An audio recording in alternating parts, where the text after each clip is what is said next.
Welcome to Guest of the Year. I'm the host. My name's Mike.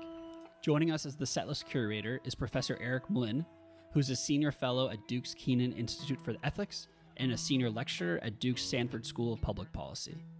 Eric teaches the seminar course Long Strange Trip, The Grateful Dead and American Cultural Change. Welcome, Eric. Thanks, Mike. Really glad to be here. Looking forward to the game. Thanks, Eric. This week's prize pack provider is Grateful Dead-centric online shop Felixheads, which is run by our pal Ryan. Ryan has a formal background in painting and drawing, but while taking a break from painting in 2017, Ryan started dyeing shirts from his own personal collection just for fun. But then he started making buttons and stickers mainly for trading, and the shop gradually took off, and Ryan just ran with it. Felixheads has since become a catch-all for Ryan's various projects. It is both loosely defined and oddly specific. Paintings, drawings, prints, shirts, appropriated and bootlegged objects, the same thread connects all the output. I'm going to put Felixheads' store link in the show notes, but another great way to keep up with Ryan's periodic drops is the mailing list. I'm a proud subscriber of said mailing list, and what happens is Ryan makes a bunch of stuff, and then he emails everyone that there's going to be a drop tomorrow or something, and then you kind of have to get on or else it sells out. Whenever I get that email in my inbox, I'm always stoked. So, yeah, I'll put that link in the show notes as well. It's a link to his site. Thank you so much, Ryan. All right, here's how the game works. We'll play the first part of a Grateful Dead live track, and each contestant will use the messaging system to silently guess which year their performance is from. Contestants, who are all on a video conference together, can message in their guesses at any time during the clip or in the 10 seconds after it concludes. Whoever is furthest from the correct year is eliminated. The last two Deadheads standing will have a best-of-3 series to determine a winner. We've got our two-time returning champion Jeremy here with us, and we'll meet the rest of the Deadheads in a moment. But first, let's hear the first song. Without further ado, The Grateful Dead.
Okay.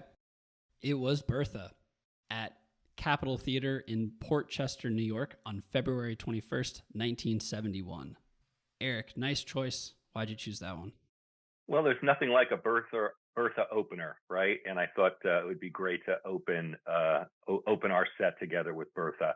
I was listening to the show this morning, Mike, and there was also a Bertha on, and 2 minutes wasn't enough, and I had to shut the show off and play a Bertha while I was working out, and then finish your show. It's just one of those things.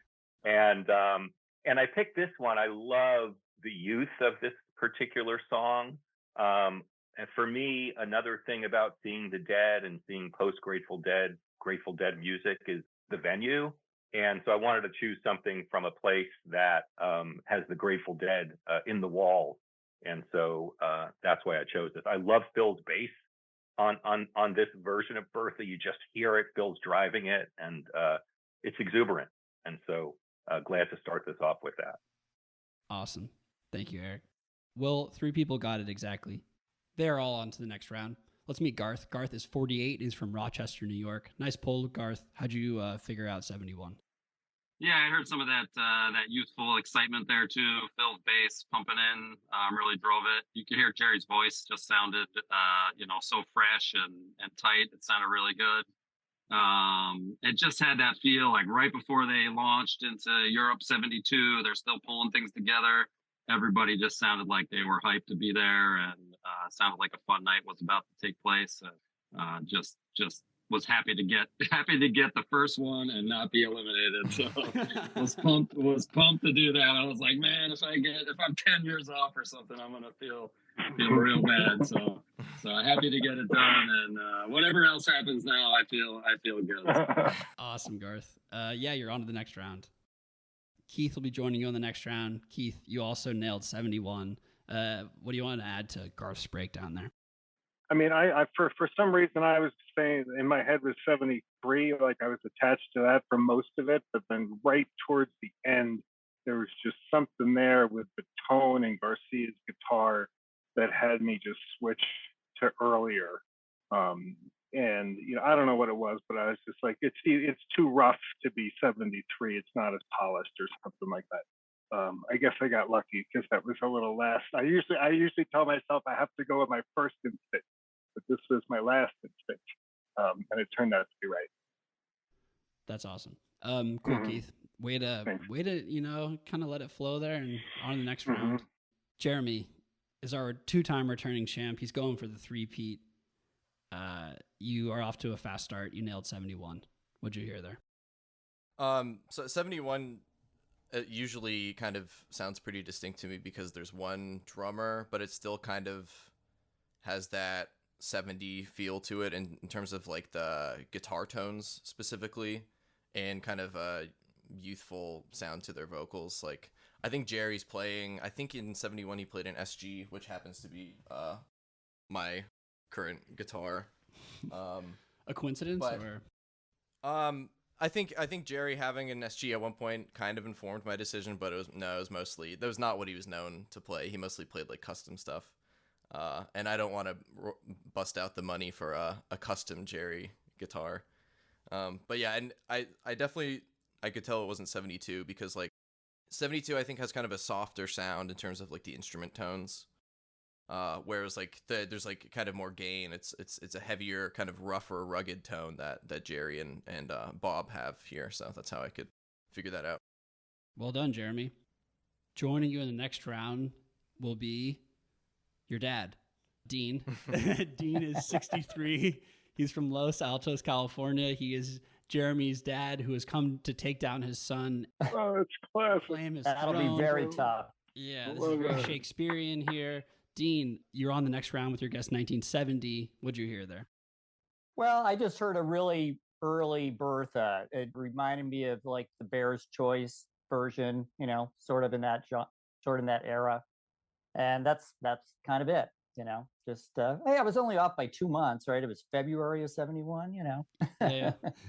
True. So that's about it, Cool. You're on to the next round, which means Ryan, I'm sorry, you're eliminated. Ryan is 36. He's from Butler, Pennsylvania. Ryan guessed 1973, and you're only 2 years off, Ryan, and for that, you get eliminated. Tough crowd today. Jesus. What'd you hear there? Yeah. The speed. I thought with the speed and the way Jerry's guitar sounded, I was going back and forth between 71 and 73, and I went with my gut at 73, and I was wrong. The gut debate is endless. How did you get into the Dead? The first kitchen job I ever had when I was 15, 2 of the line cooks were Deadheads, and that's all we listened to all day long, and it just reeled me in.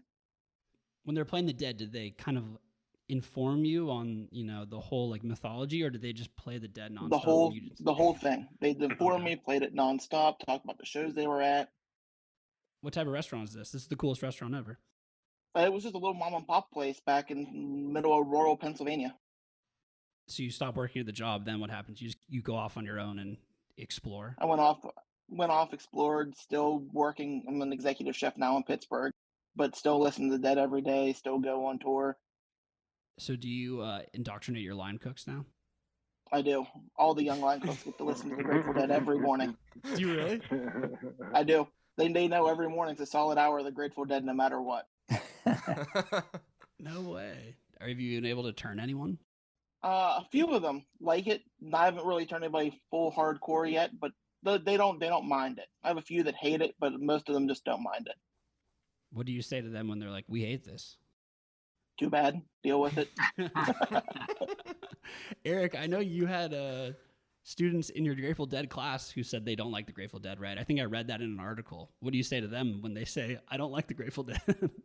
There was a young woman in the first time I taught it about a year and a half ago who at the end said, this is just a bunch of old white guys who can't sing. And, that's okay too. I don't believe that higher education is for indoctrination. And so I'm not indoctrinating them. Here it is. And take from it what you will. So some come away really liking them. Some come away neutral. And if you were like, they may never listen to them again. And I ask my students, I'm like, so what are you listening to? And they turn me on to music that I would never listen to. And so that's been really interesting and fun for me. Well, it's a good teacher right there. Listen to the students as well. Yeah. While the classroom may not be for indoctrination, the kitchen is for indoctrination. So I'm glad to hear that you're indoctrinating the line cooks. Keep it up, Ryan. You're doing God's work in that kitchen. And thank you so much for being here. Thank you for having me. Of course. Keith, Jeremy, Garth, and Dean are all on to the next round, competing for the Felixheads prize pack. Eric has a song picked out for them. Let's hear it.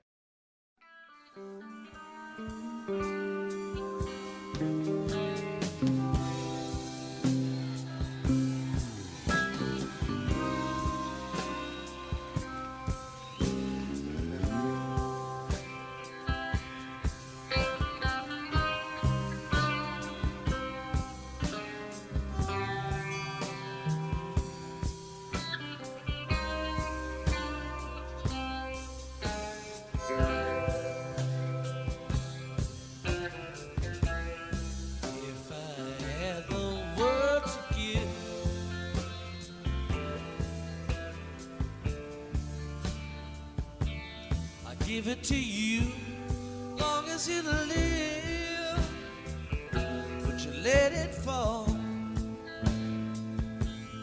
Oh, holding on in your arms. If I had a song to sing,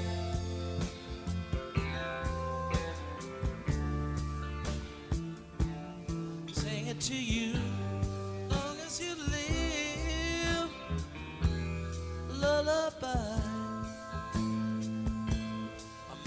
A plain serenade. Wouldn't you laugh, dance and cry, or be afraid at the trade you made? I may not have the world to give to you,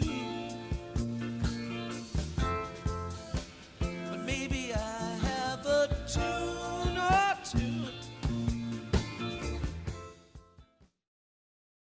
All right, the guesses are in. If I Had the World to Give at Winterland on October 17th, 1978. Eric, tell us a little bit about that one. Yeah, that's a song that has rich meaning for me. The Dead only played that 3 times live. It's from Shakedown Street. And when I married my wife, Judy, in 1989, that was our first dance, If I Had the World to Give. And it's a beautiful Hunter romantic ballad. Word was that, in fact, Garcia didn't do it more than 3 times because the vocal range was really tough, as you could hear. Goes pretty high. Anyway, I lost my wife Judy to breast cancer almost 6 years ago, and she was in hospice, and the morning that she died at home, I thought things were close. I played her 2 songs. I played Hockenbell's Canon, which was what we walked down the aisle to, and I played If I Had the World to Give. And probably the only time those 2 songs have been paired. And so it's a song that's meant a lot to me. After Judy died, very soon after, it was announced that Dead & Company were playing in Mexico. And I heard her whisper to me, go, which was a lot of money. It's so I went. And wouldn't you know, The Grateful Dead only played that 3 times. The last night in Mexico with the moon bright and on the big screen, a big red rose, Oteil Burbridge broke into If I Had the World to Give. And my sister, who was with me, looked up and said, Judy, what are you doing? And so it's a beautiful song. Oteil does a beautiful job with it. It's a beautiful song. There's a line that Hunter wrote that was not in the song. If I had a golden chime and made it sing in perfect rhyme. And there's Hunter for you. And the lyrics there are just so beautifully Robert Hunter. Wow. What was your wife Judy's relationship like with the Dead? It's funny, you know, when I said let's do this, let's have this as our first song, and she listened to it and she loved it. It was 1989. There was no internet. And we had a band playing in our wedding. It was like one of those wedding bar mitzvah bands. We had to send them a tape of this, you know, we recorded it, I think, from the album, sent them, and they did it. And like my Deadhead friends and family were like, I think we know this song. Judy, the Grateful Dead were definitely the soundtrack to our lives. She tolerated them usually. I went a lot, and she went once a decade. So it worked out just fine. And every once in a while, she would ask, "Could we play something else?" But for the most part, she knew how much I loved them, and so she was able to love them too. Thank you, Eric. Yeah. Jeremy got it exactly. 1978. Nice work, Jeremy. What'd you hear there? Well, I'm glad that there's finally a 78, because the past 2 episodes there were 77s that I guessed as 78, so I've been having some trouble there. But I heard Keith. I heard the drums, the way that they had like some reverb on them. They're kind of echoey. It reminded me of one that I've been listening to a lot lately, which is New Year's of 78, which I really like. And I did at the end, I was still wavering between 77 and 78, but then I did remember that that song was on Shakedown Street, so I figured they didn't play it before 78. And I'm surprised they didn't play that song more, because I think that's definitely one of their like stronger studio songs. You know, it's definitely better than France.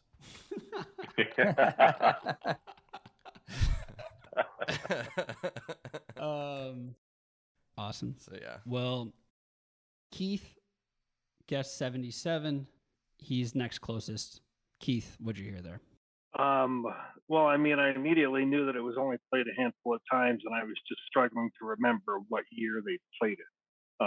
And 78, and here I am saying I should be going with my first instinct, which was 78.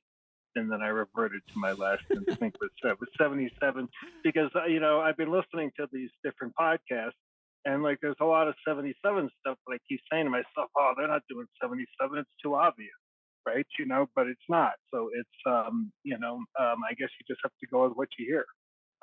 So I should have went with my first instinct. But yeah, it's a small pool with that song. Keith, you're battling yourself right now. Yeah, I'm just pissed off that I didn't pick 78, but I'm happy that I'm going forward. Well, actually, now that you bring it up, everyone's going on to the next round because Garth guessed 1980 and Dean guessed 1976, so they're equal, 2 years off. So everyone's going on to the next round. Bonus song, which is great because Eric has put together a set list while I was going through. I was like, holy shit, I can't believe we're not going to hear every one of these songs. But Dean, you said 1976. What'd you hear there? Well, I heard it sounded like 70s. I didn't realize the rarity of the song. And briefly, I thought maybe it was a trick. And I thought, did the Dead bring it back way later? But then Jerry's voice was just way too clear for it to be later on. So I, notched back into the 70s. I was listening for Donna there in the background. I couldn't really tell if I could hear her or not, but I went for that era. So I was off a little bit. Way to catch yourself on that. I know that you can be tempted by the 90s and some because it's so wild. It's like a wild card. Like, I don't know, maybe. Okay, Garth guessed 1980. What'd you hear there, Garth? I was really trying to listen for Donna, or I was listening to the keys and was like, is that Keith? I listen to tons of shows all the time, and it's obviously not one that comes up very often. So I was really trying to place it. I had 79 written down, and I really think that little crack, Jerry's crack in his voice, trying to hit that high note. I think I was like, oh no, I'm gonna push a little further here.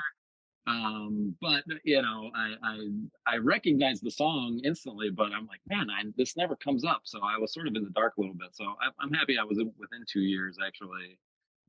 Given how many questions you had, 1980 was a perfect guess. Good job playing the game, you know, and it worked. You're on to the next round with everyone. Eric has another song. Let's hear it.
Saw a bird with a tear in his eye, walking to New Orleans by oh my.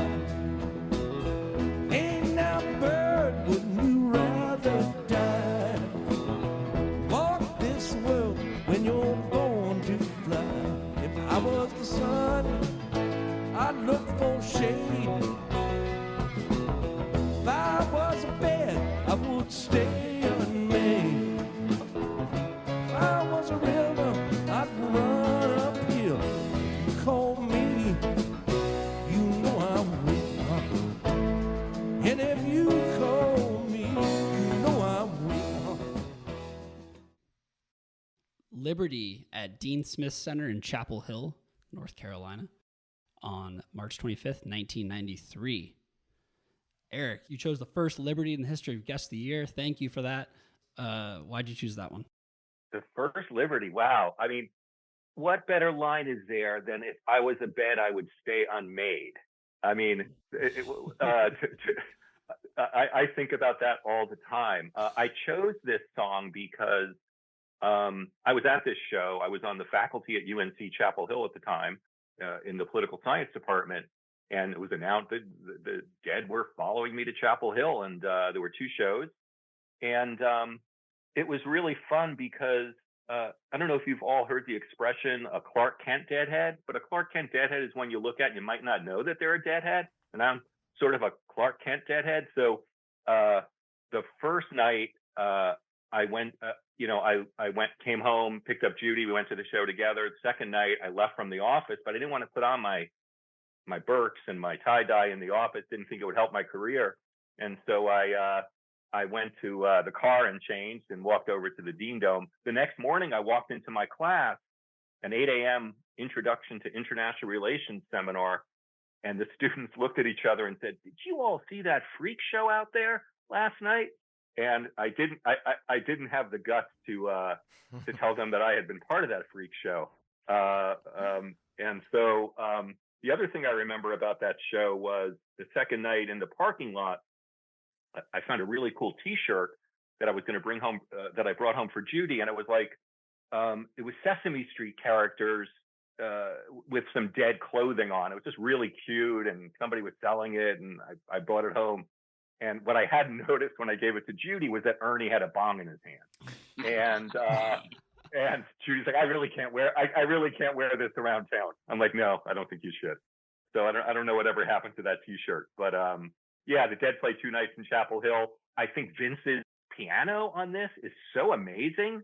It's really heartfelt and jazzy and fun. I just love it. And 93, Jerry sounds okay, I think, for 93. And so I remember them playing this, and I love the song. So that's why I wanted all of you to hear it. Excellent. Thanks, Eric. So The two Samoses both guessed 93, and they both got it exactly, and they're both on in the next round. We'll start with Dean. Dean, nice work, 93. What'd you hear? Well, I knew, it was a very late Dead song, so I knew it had to be in the last few years. I was listening to see if I could hear Bruce Hornsby along with Vince, and I don't think I did. And I believe that Hornsby played, I think, 92 mostly. So I went for 93. Got it. Just not hearing Hornsby. Nice pull. Jeremy, did you have the same read as your dad there? Yeah, I was, at the very beginning, I was pretty thrown off, but then when I heard the piano come in, it definitely did not sound like Brent. It was like a clean tone. It sounded more like a quote-unquote normal piano to me, whereas like in the late, up at the end of Brent's run, he was playing that kind of MIDI, weird, like digital sounding piano. I think I mentioned that last episode too. Also stylistically, just like how he was playing, I could tell it wasn't. I thought it wasn't Brent. The kinds of chords he was playing and stuff. And I was listening. I think Bruce was he mostly was like late 91 to early 92. So late 90 to early 92. So the bulk of his time in the band was 91. But I just decided to go with 93 because I knew that Bruce probably was not going to be there in 93. So that was my guess. Cool. Good job, Jeremy. You're on to the next round. Joining you will be Garth, which means that Keith is odd man out. Garth guessed 94. Keith guessed 91. Sorry, Keith. Garth, you're on to the round of 3. What'd you hear there? Yeah, I was, doing a little practicing up for the show and been listening to some 90s Dead. That's my era anyway. I kind of got on the bus in the 90s.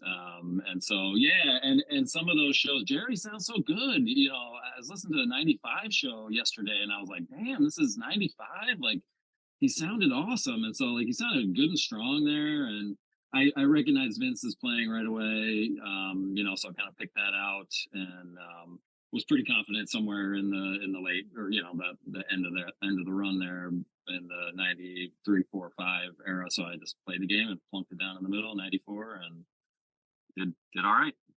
Again, playing the game. Nice job, Garth. You're on the next round. Keith, I'm sorry. 1 year off the pace cost you. Why'd you guess 91? If I could swear I could hear both Hornsby and Vince. There was like I heard the piano, and then I thought I heard this organ, and I was like, it's both of them. And they're saying that Vince was sounding good.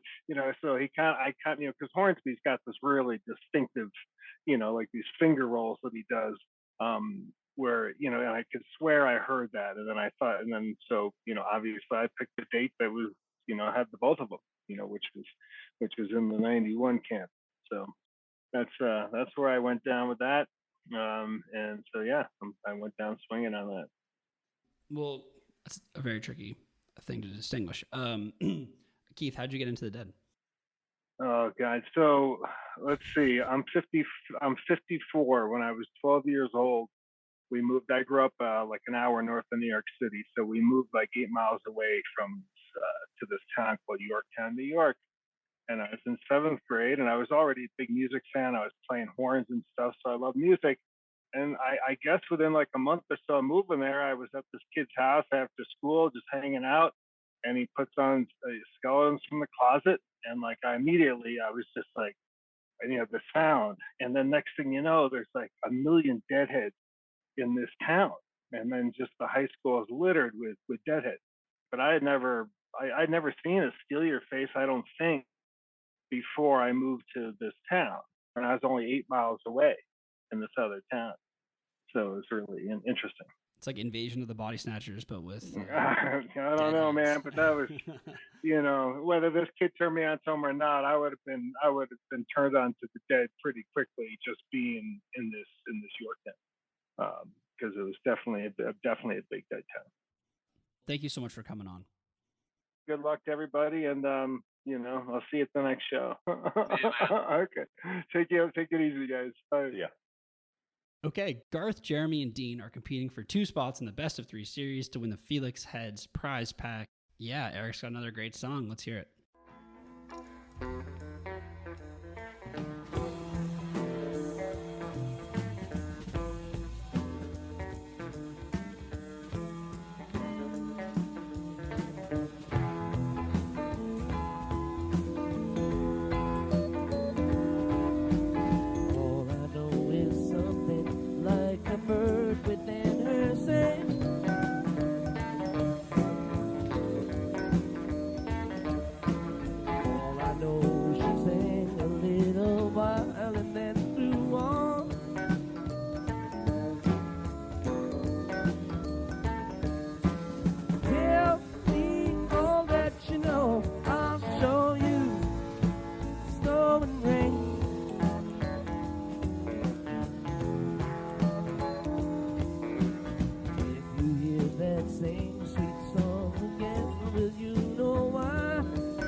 so sweet is passing by.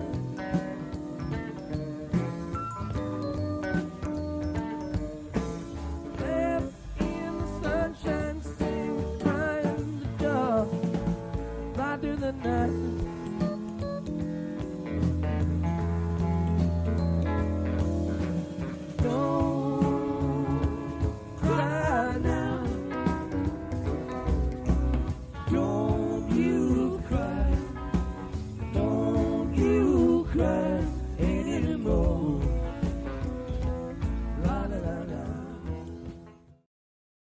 The guesses are in. It was Birdsong at Rainbow Theatre in London, England on October 3rd, 1981. The 81 Europe tour, Eric, nice choice. Why'd you choose that one?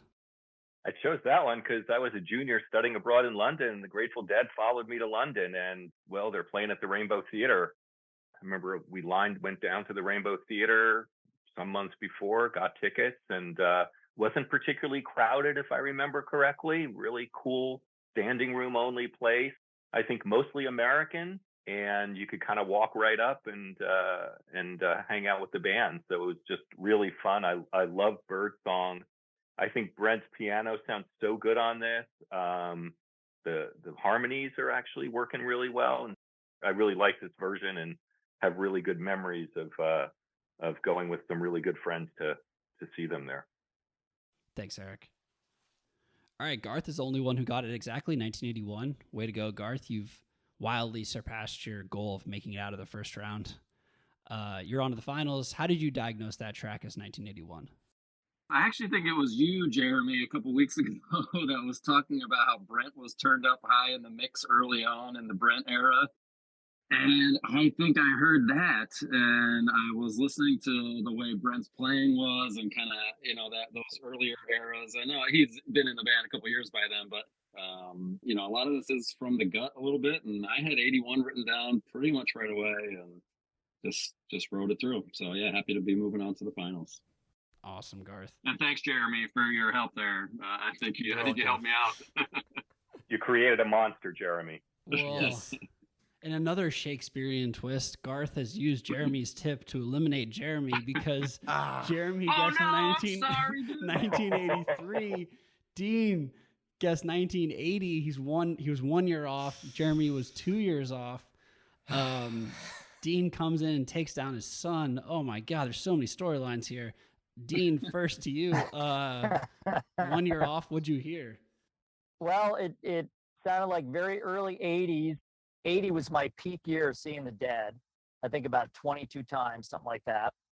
And it sounded very familiar to that era that I saw them a lot of times during. And then that's about it. Well, congrats, Dean. You're on to the finals. Jeremy, you had a hell of a run. You've entered the pantheon of back-to-back Guest of the Year winners, which is a very, very select group.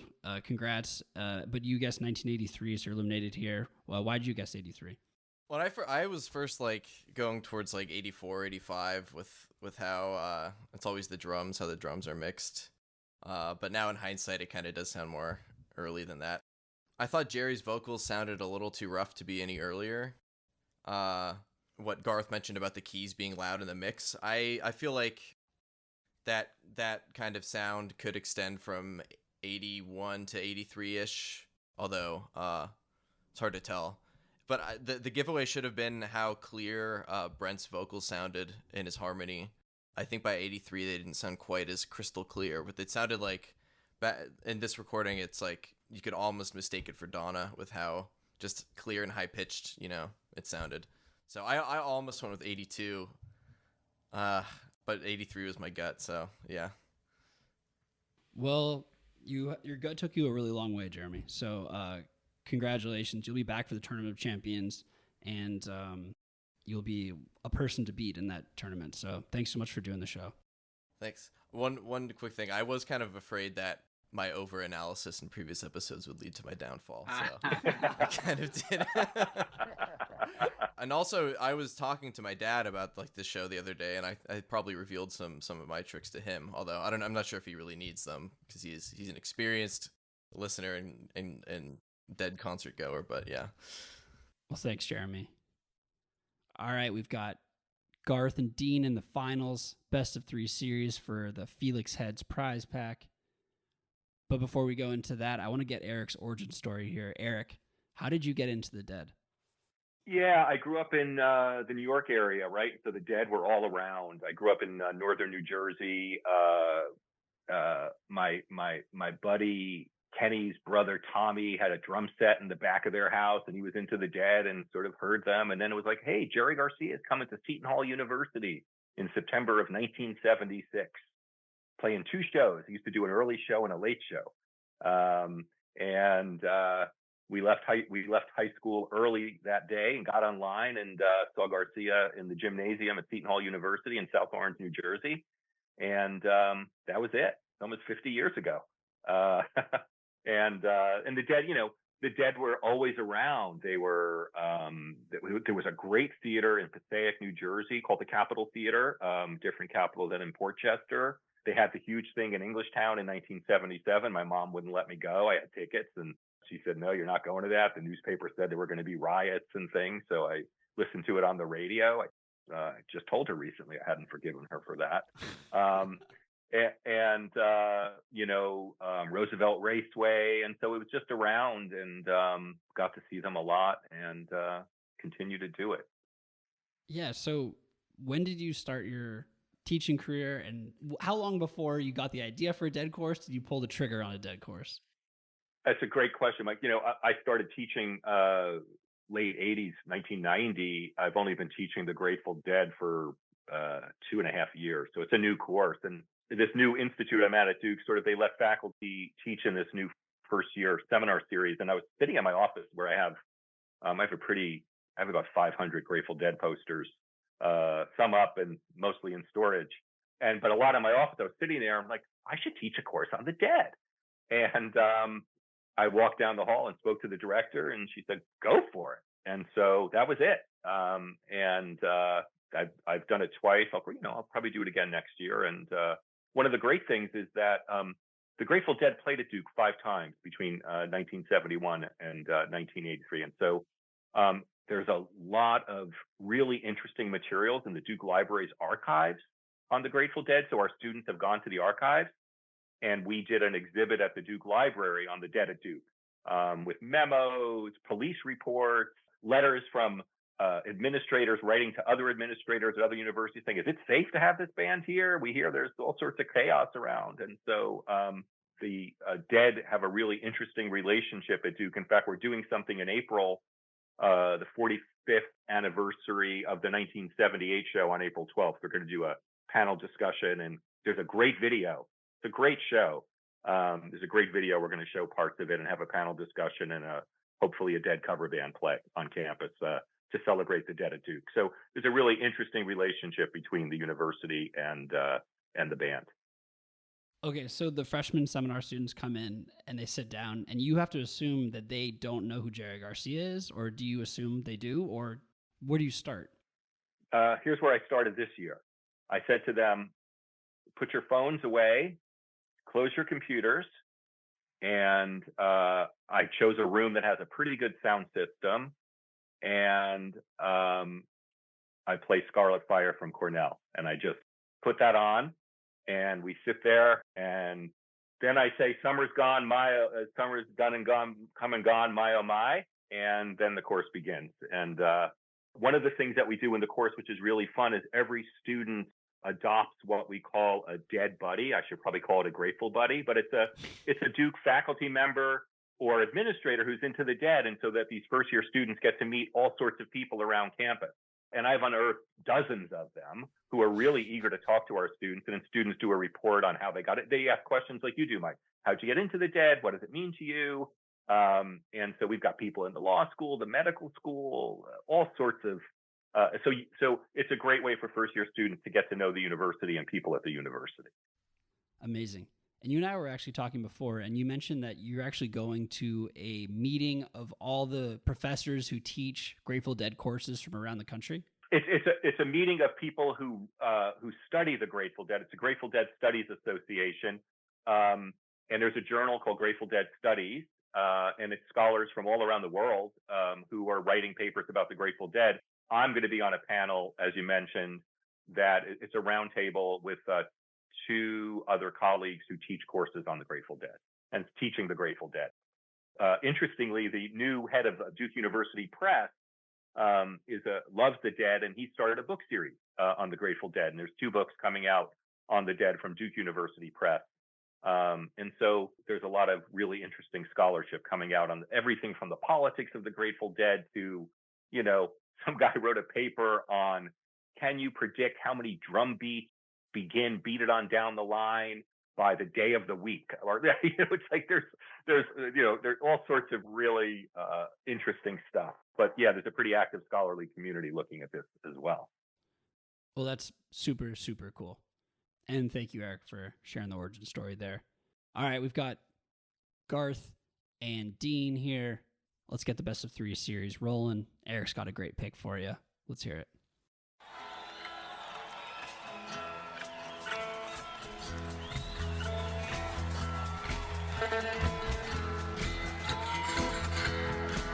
They're selling postcards for the hanging. They're painting the passports brown.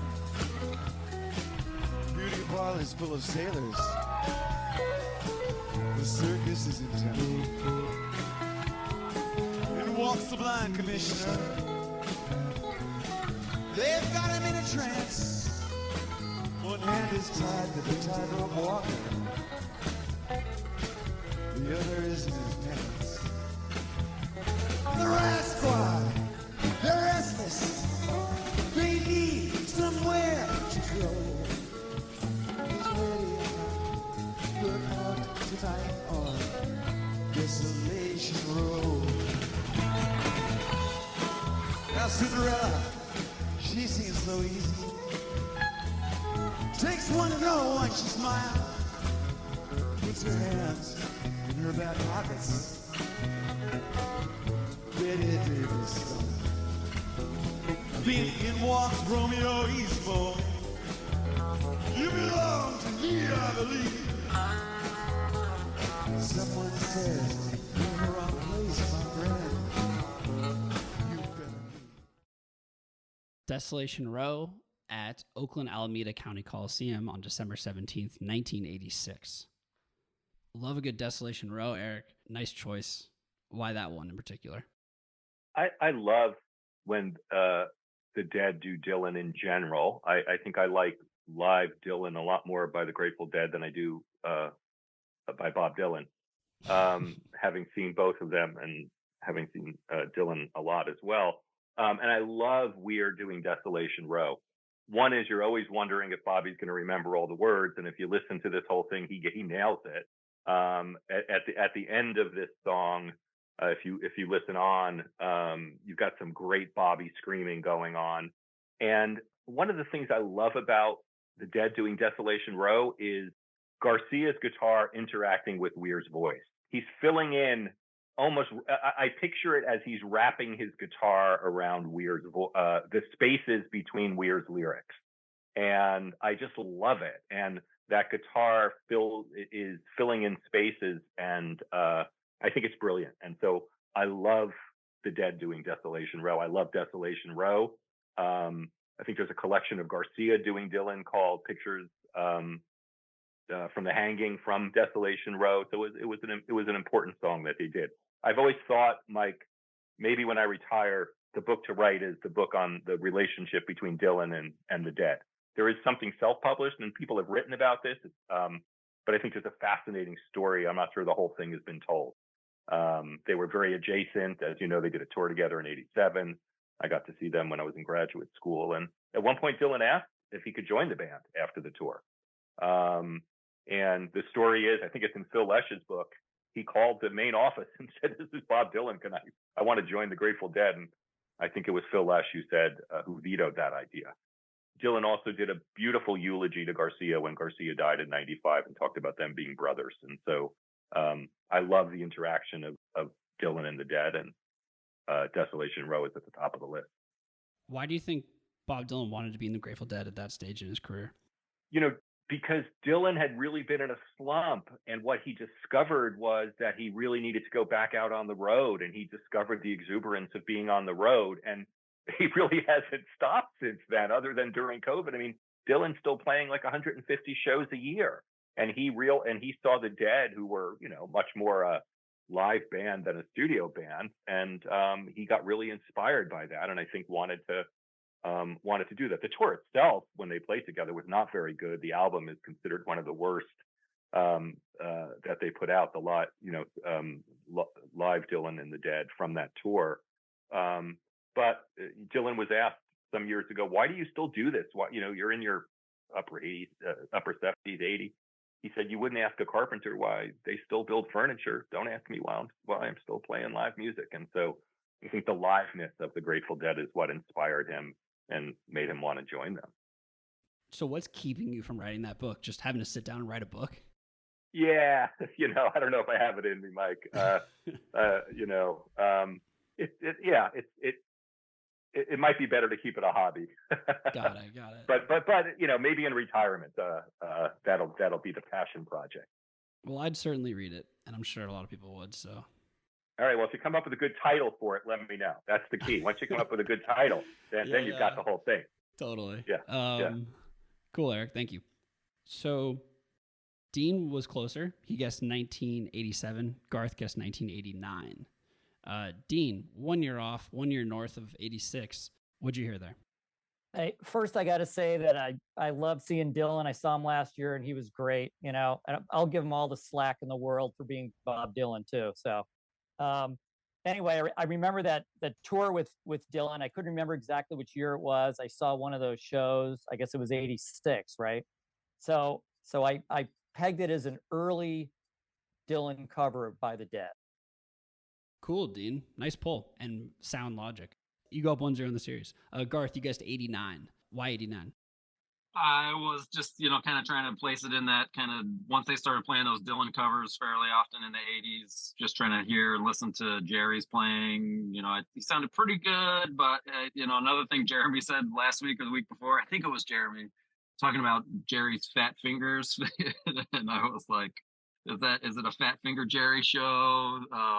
You know, just trying to hear out, you know, how he was playing. Bobby sounded nice and strong. And so I was thinking later 80s, but I had all the 80s written down, 80, 87, 88, you know. So I was right in there and just kind of thinking, okay, this is sounding a little later in the 80s, and just off by a handful of years there. You know, I think Jeremy did say that too, but I think the episode you're talking about, that was the great Todd.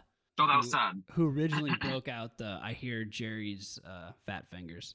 And that'll go down in history, Mike, as one of the great moments of Guest of the Year. There's just no, there's no, I don't know how you beat that one. Yeah, everyone on the Zoom gasped. They were like mouths. It was wild.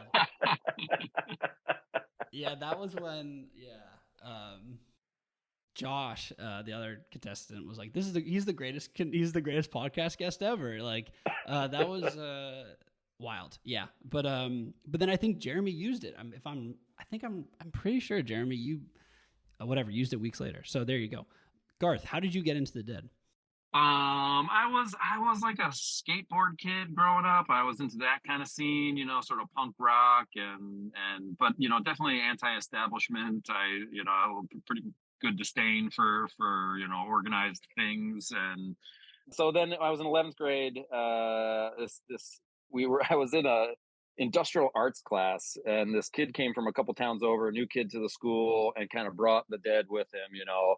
But I think one of the things that really got me into it was like the iconography, the imagery. So I was making silk screens and doing woodcuts, and I was borrowing from that. I mean, borrowing is like I was straight up copying it, but you know, that was my first real, like, it kind of sucked me in. I was like, man, this is cool, and I love the way these letters work together. And my parents are artists, and I ended up, you know, going to art school too, and so, you know, that was kind of the hook, I think, that got me pulled in.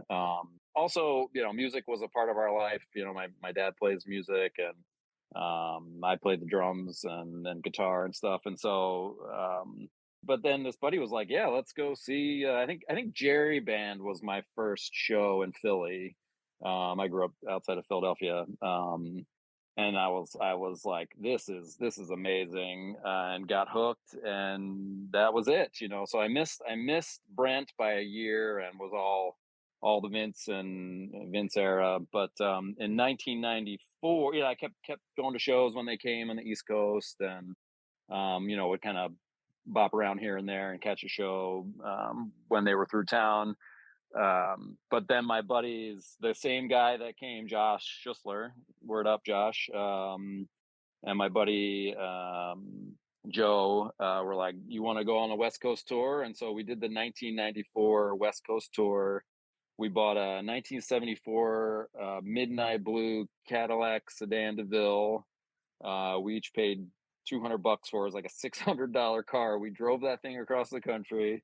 My buddies had already been kind of set up in Tahoe, so that was like our home base, and we used that as our kind of jumping off point. And I saw most of the shows that tour. I got shut out of a couple here and there, but we sold everything from veggie pasta, burritos, beer, soda, you name it.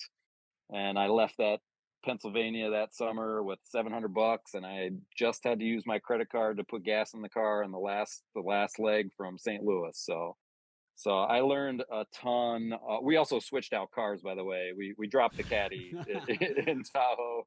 Couldn't afford the gas for that thing. My buddy had a Volkswagen Scirocco, so we drove that around. But yeah, man, I just learned so much about how to navigate the world and how to be a human. It was the best education for me. I absolutely loved that time in my life. One of the things I really saw was like a lot of goodness in the world, not even with the Dead scene, but just in between the shows, driving through small towns, our fuel pump, got shot. We fixed it in the Pep Boys parking lot. People are helping us out. It really was a time for me. We saw some bad shit too, for sure.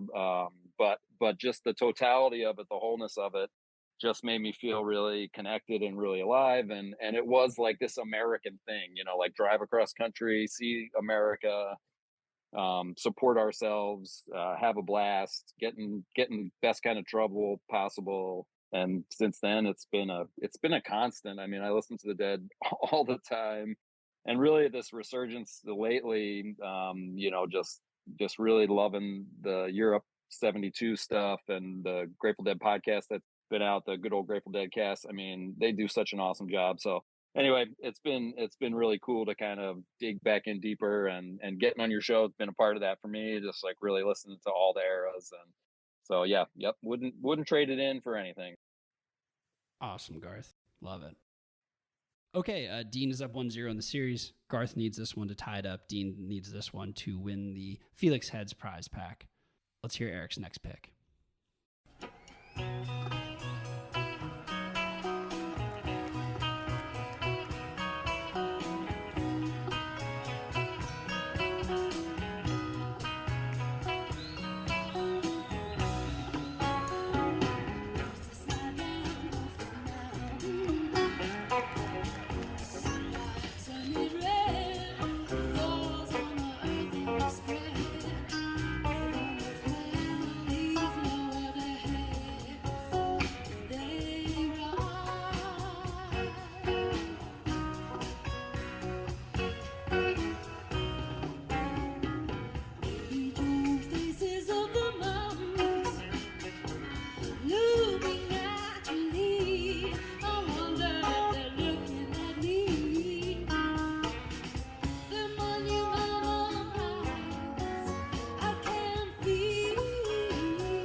The guesses are in from the heart of me at Providence Civic Center in Rhode Island on January 18th, 1979.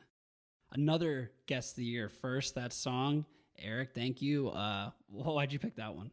Oh, because I wanted to screw around with the guys who were trying to guess what they're like, and mostly I want to hear what people have to say about Donna, because everybody has an opinion about Donna. I think it's a beautiful song.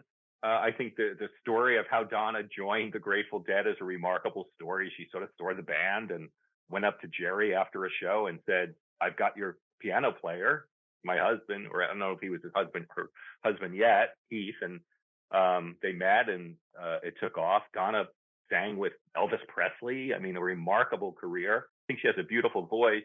She often said she couldn't hear herself on stage, and so sometimes was off key, as we all know, for those of us who've listened to Donna.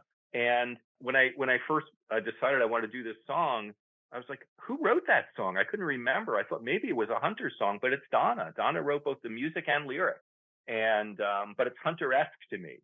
And so, and I'm pretty sure I was at this show because I went to college in Medford, Mass, and so Providence wasn't far, and I'm pretty sure we went down to check this out. Wow, I wish I was able to not remember all the Grateful Dead shows I went to. That's that's great. Garth guessed 1978. He was closer. Dean guessed 1976. Garth evens up the series. We're going to a game 3. Garth, 1 year off. What'd you hear there? Yeah, I mean, I knew that must have been later. She sounded amazing on that show. I'm a Donna fan. I get behind Donna pretty much all the time. There's a couple shows, obviously a handful of shows where you kind of squint your eyes a little bit, but I'm for it, man. I'm all for Donna. Yeah, I just took not a shot in the dark, but think it's got to be late 70s, and so went with 78 and got pretty close. Awesome, thanks, Garth. Dean, you guessed 76. Why 76?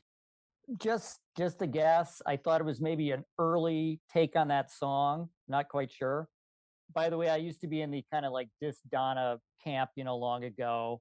But I take that back because really her era and Keith is like an awesome era of Grateful Dead music. So, how can you say anything bad about it?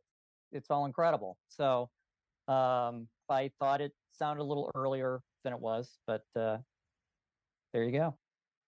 Yeah, I agree. And Music Never Stops was never the same afterwards, in my opinion. But Dean, you're last to go here. How did you get into the Dead? And how did you get Jeremy into the Dead? How did you raise this prodigy? Well, I went to college at MIT in fall of 77, and coming out of high school, I was like more into I was into prog rock, Yes, Genesis, that kind of thing.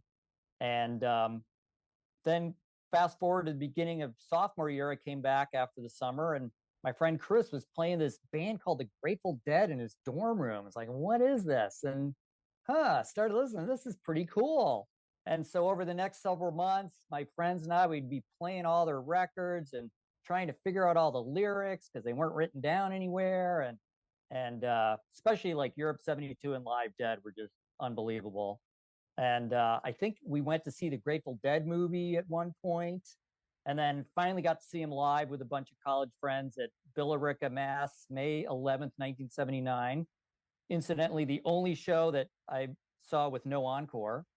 So, that was the beginning, and went to a ton of shows over the next couple of years. I'm kind of surprised I got through school okay, but I did fine. I mean, I look at my touring log.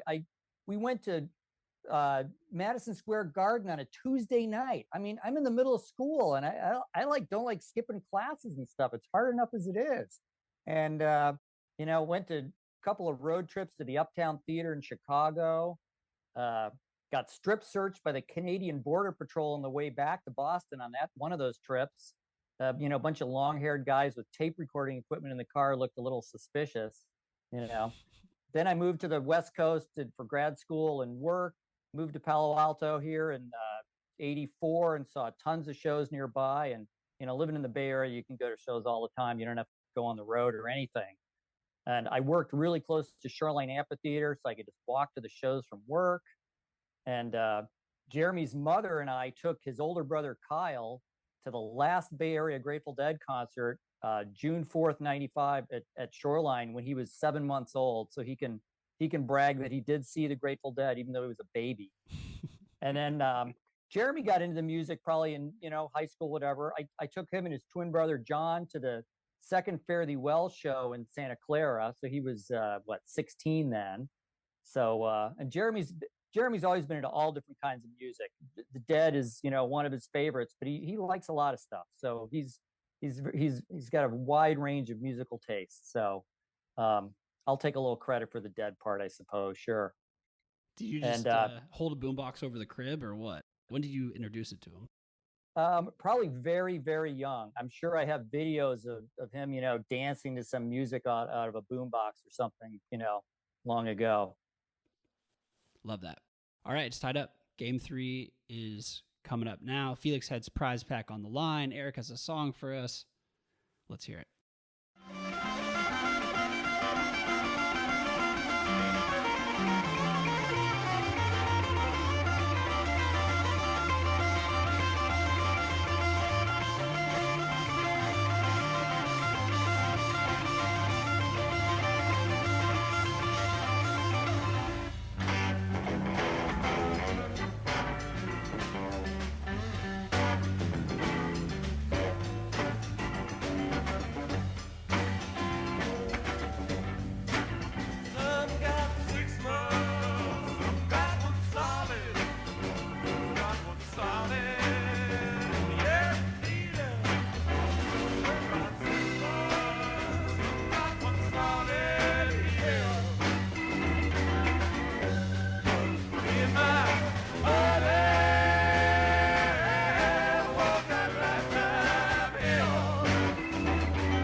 Holy shit. Nice choice, Eric. That was Viola Lee Blues at Crystal Ballroom in Portland, Oregon on February 2nd, 1968. Hell of a choice, Eric. Why that one? We needed something from the 60s, from the time when these guys were very young. I love how it begins with sort of that crash, and Garcia's guitar, I think he's starting to explore what he can do there. Like, I was thinking, if you were to isolate Garcia's guitar here, it's just, you might not know it's Jerry Garcia, whereas by 70, 71, Garcia's guitar is Jerry Garcia. Nobody else played like that. So I think he was exploring what he could do. This is a 14-minute long version of this. I love the vocals. Pigpen is really assertive and healthy. And one of the things that I think is so important about seeing shows is, like, Dean was kind of alluding to this, like, where you see it. And Carousel Ballroom, Lesh did, Phil and Friends in 2018 did a 50th anniversary of this show. So I went out there, my sister's out there, and what a special room. And so I wanted to find something from there, from the 60s. And this was, I loved your reaction, Mike. Like, wow, that's, there's some young men there having a blast, right? Yeah. Incredible choice. Yeah. And that's such a great observation that it was on the tip of my tongue and I couldn't figure it out. It's that Jerry doesn't sound exactly like Jerry there. He sounds like he's thrashing, and he's figuring it out. He's going through puberty there. Exactly. Yeah. Well, Dean got it exactly. 1968. Garth gets 67. A great run by both of them. Dean, we'll go to you. Congratulations. You are champ of Guest of the Year. How'd you pluck out 68? Well, it was very, proto Dead. It's that early sound. The Pigpen's keyboards are really there. I didn't hear any Tom Constantin, so I figured it was a little earlier. As it got into 69, 70, in a way it got a little spacier, I guess, little little out there. So it was sounded like 1968. Good pull not hearing Tom and using that as a guide. Nice work, Dean. Congratulations. Tough road. Not a lot of room for error this entire game, and you did a great job. Garth, you went from hoping you didn't make the first round to being 1 year off in the game 3 of the finals. Amazing run. Why 67? Yeah, I mean, I heard all that same early, just kind of rocking out, just up there, just putting it all out there. I also even wrote down, like, I couldn't put words to it either, but, it's like it sounds like Jerry, but it's not quite there yet. I felt that kind of like him noodling and feeling it out. And I just, had that acid testy kind of sound to it, they're just letting it all hang out there. And it felt like, it's like, that almost back to my punk rock days, they're just putting it all out there. So way to go, Dean. I had 68 written down too. I was back and forth, I was trying to pin it in there and got it exact, and I was 1 year off. And so congrats, man. Congrats. It was early 68. It was close. Yeah. Yep. My kids will be proud. They didn't want me to go out in the first round, and so they'll be happy that I made it this far. Yeah, you did a great job, Garth. Thanks so much for doing it, man. Eric, thank you so much for being here. It's a dead professor is a perfect, guest curator for the show, and I can't thank you enough for doing it. Loved, your insights and love what you're doing over there at Duke. Thank you, Mike. It was my pleasure. And mostly thank you for when you and I were first in touch, you suggested I curate rather than play. That is, I will thank you for that forever, because these guys are awesome. Garth, Dean, great job. I look forward to Dean hearing how you do next time. All right, thanks. Yeah, excited to have Dean back next week. Thank you again to Eric, Dean, Garth, and all the contestants. All right, subscribe to Guess the Year on Apple Podcasts and Spotify. For all the show links, including our new YouTube channel, go to guesstheyear.net. And if you want to be a contestant on the show, sponsor the show, or make comments and ask questions, email us at info@guesstheyear.net. Thank you so much to Eric for coming on and picking that great set list. 3 new songs we never heard before. This is why it's so much fun to hear other voices in the set list. So thank you, Eric. Thank you so much to Felixheads for doing the prize pack. Thank you to Mason for tapping Felixheads as the prize pack provider. Mason, aka at From the Lot, does all of our prize pack curation. Thank you so much, Mason. And thank you to Dylan for drawing the posters. Thank you so much for listening. Thanks to the amazing tapers whose recordings made this show possible. Congratulations to our new champ, Dean. And to our other contestants, thanks for playing, and remember, it's all one song anyway. And I bid you good night, good night, good night. And I bid you good night, good night, good night.